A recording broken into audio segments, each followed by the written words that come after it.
Okay, good afternoon, everyone. It's 3:30 p.m. I'm calling this meeting of the Maple Broadband Executive Committee to order for Monday, September 22nd, 2025. First item on the agenda is to approve the agenda. I'll entertain a motion to approve. Okay, Nancy, can I get a second?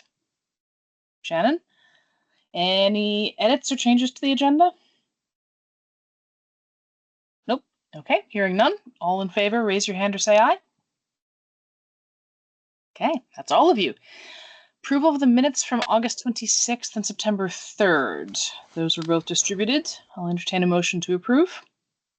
Move to approve as distributed. Okay. Nancy's that a second? Okay. Any discussion? All right. All in favor of approving the minutes, raise your hand or say aye. That's both sets. Okay. And Sai, I presume you're abstaining because you weren't in attendance. As opposed to voting. Yes. As opposed to voting in the negative. All right. Great. Public comments. Any public comments from anyone? No. Okay. Chair report.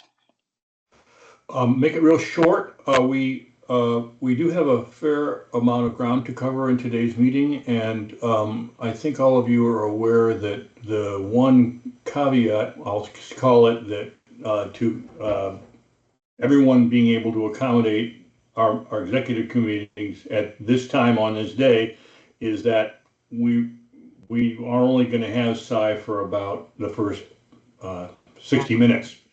She's going to have to bail at about 4:30. And so Ellie and I talked a little bit about it. She's tried and she will continue to attempt to ensure that matters of consequence and matters that involve a vote will happen in that first hour. So kind of be mindful of that. And as well, I think we need to, it'd be great if we could, here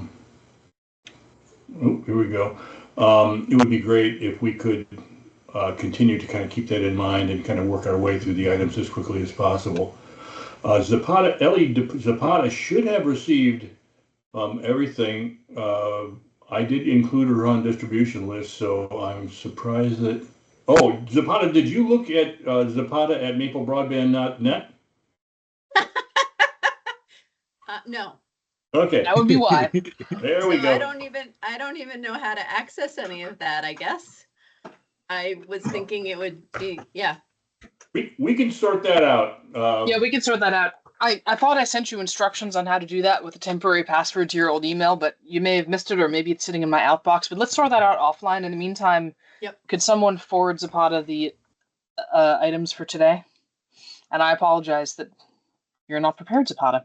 Yeah, I can do that after I finish my okay. pitch. Well, let me do it. Let me do it while you're talking then. Okay.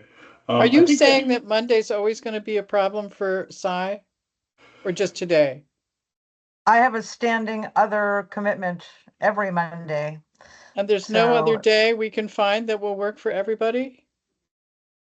We had trouble jiggering things around so that we could get Zapata's involvement. And I think Ellie and I feel like this is going to work. Okay. All right. Well, there you have it. That's my chair report, and I'll have more. There's a lot I want to talk about down at Old Town Road, but it's on the agenda, so we'll talk about that when we get to it. So that's my report. Okay, great. All right, so my report is up next. So I think the big things to report that I have finished was obviously we submitted you guys approved the 2024 audit for submission to Federal Clearinghouse last week, Friday. So I gave the go-ahead to Bonnie, and we have more on that, the corrective action plans later today. And I submitted the long drop application, and so that's done. I did give us the wiggle room in there to say, here's how we're thinking about the policies, but based on the amount of the award, we reserve the right to change things up. But we did have some meetings with Makuta members, and I suppose there were some tweaks I made based on some of the best practices of how others were thinking about things, but there weren't really policy changes. They were more programmatic changes. So feeling pretty good about that one. And then, so the next things up for me is obviously we have our October governing board meeting, and in that meeting we need to be having our draft annual reports, 2025 pro forma and 2026 budget.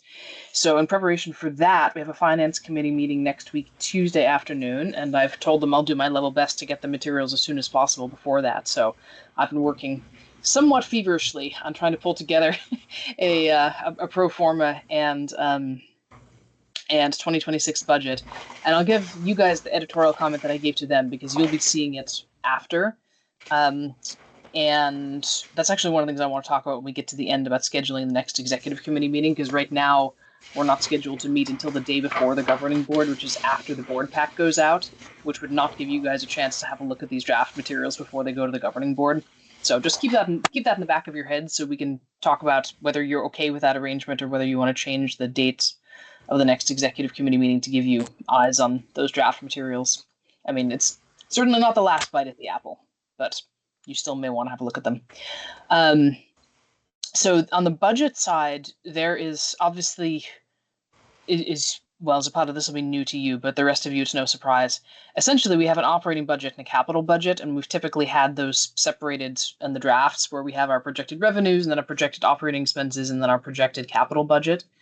Now, projecting our capital budget for next year is very difficult because we have no idea if we're still going to get the BEAD award for which we've been provisionally selected, and if we do, when the paperwork's going to come through, what the milestones are going to be, what the disbursement terms of those milestones are going to be, and also when we might be able to begin work given the permitting requirements. So for all of those reasons, what I've told the finance committee is I think it's going to be significantly easier if we have two capital budgets, which are then merged for the presentation of a holistic budget.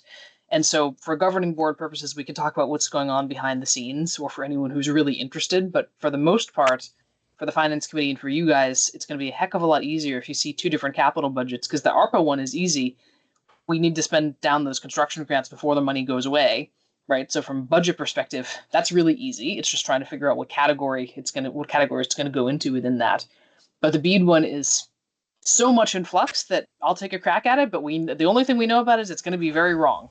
So that will give us, so if there's more certainty by the time we distribute the final ones in December, then we'll update it. I mean, I'm sure there'll be more certainty, and the other thing is we may even wish to just set expectations. I think I even did at the last governing board meeting, but just to repeat here as well, that we may want to consider having a formal budget revision next year when we do get more clarity around BEAD, just because it does make a really big difference if your capital projections are off by a couple $1 million. So, I mean, we have to stick to what the statute requires of us, but when we get more clarity, we may wish to refine things. So that's that. So obviously working on that is one of my top, or basically my top time priority right now, because I want to give the finance committee as much time as possible. And then other than that, turning my attention to the network management agreement, of which there are two large bits. One is the cleanup of the existing agreement, on which we generally have agreement in principle with Waitsfield. There's a couple items we've kicked the can down the road that we need to make sure we align on. And then there's all of the revisions either to the network management agreement. Some of them will be to the network management agreement that are specific to BEAD, but there may also, I haven't fully thought this through, so open to any possibility. There may be a BEAD specific requirement that deals with things that are unrelated to our network management agreement. So their operation of the network that we own in their territory. So that's that. And then the other thing is, I know that the long drop application is pending, and there's no guarantees that we'll be awarded anything or that we'll be awarded the amount that we have requested, which is, by the way, 1.12 million. But having said that, I think we can be pretty confident that the VCB is serious about this program and it's designed for CUDs. So we're going to get something, whether or not we get the exact amount we've asked for or not. So I am going to be starting preparations for all of that with a marketing firm. So I think those are the top things I'm working on now. There's other stuff, but those are the top items. Any questions on that? Quick question, Ellie. I seem to recall that the budget always says the word draft in front of it. And I think that what I'm hearing you say is that when we deliver whatever we have in the way of a budget to our governing board, it's going to still have the word draft in there and we're going to be able to adjust. So it's kind of a soft deadline, I guess, if we want to look at it that way. Yeah, but it's not only the governing board. So the statute requires us to distribute it to our member towns by the end of October. So all of these draft documents, and yes, they'll be labeled a draft, but at the same time, they are going out to our member towns, and so we want them to be as accurate as they Sure. can be. Yep. And also, not just the member towns, but also the general public for that public hearing in November. So that's part of what we'll put. Not that I think we've only ever had one member of the public come to our public hearing and not to ask about the budget, but you never know. Someone might show up. Okay, so that's it for me. So we have on the agenda a proposed executive session to discuss contractual matters. So Steve, would you like to do the honors? Sure. I move to find that premature general public knowledge regarding Maple Broadband's business strategy would clearly place us at a substantial disadvantages, both because it risks disclosure of activities if they were to be communicated to the public. Is there a second? All in favor, raise your hand or say aye. Whoops, I can't vote. What am I doing? I move that we enter into executive session to discuss business strategy under Title I, Section 313, subsection A of the Vermont statutes. Is there a second? Thanks, Nancy. All in favor, raise your hand or say aye. Excellent. Thanks, everyone. Okay, we're now in executive session. I'm going to stop the recording.